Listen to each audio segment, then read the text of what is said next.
parce que bu ñu xoolee actuellement ni gis nañ Sénégal tas yi daf fi bari lool. parce que jigéen ñu bëri boo leen laajee la na man damaa rëy.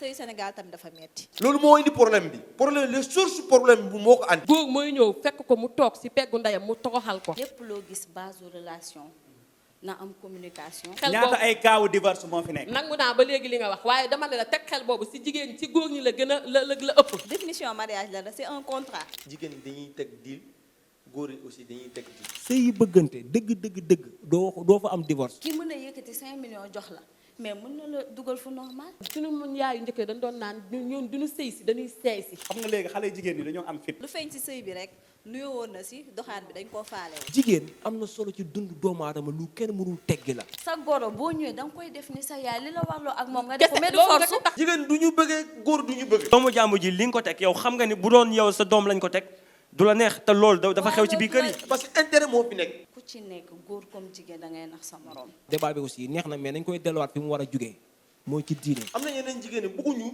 góor bu leen yërëm. day dem àbb benn tubéy paate àbb benn montre abdu. non am na jigéen yoo xam ne ñu ngi sëy ci kër bu rafet ñoom meuble bi sax moo leen tane seen biir kër. beneen bi tamit appartement sans wujj. mais te si bëri ñoo am te duñu wax dëgg jigéen ñi. am na fi jigéen ñoo xamante ne ñu ngi xëy ñu ngi gontu ñu ngi nekk ak seeni borom kër te terewul ñoom ñoo yor kër gi te kenn di ko dégg. des fois da ngay gis góor day ne man du ma takk cas social. information bu am ci sëy bi ngeen dem ci ay nawleem yu mu gën a fonk daal di koy jox. bu boobaa moom bu génnee day jàpp ne góor yëpp a yem. nit ñi dañuy sëy te bëggante wuñu. ah pose ongle seen loxo ba mu fees yéen doo leen fóotal seen bopp sax mais da ngeen def ay prétexte rek ne doo leen fóotal goro. jabaram ñëw di jël sama place damay xaw a jalouse de trop. jalouse sa jabaru mag. góor bu amee jabar ñoo di la labat boo ñeewul awam bu ko see. munoo nekk di sëy ak sa borom kër di toog di xaar mu naan la bàyyil ak ngay toog di xaar mu naan la defal.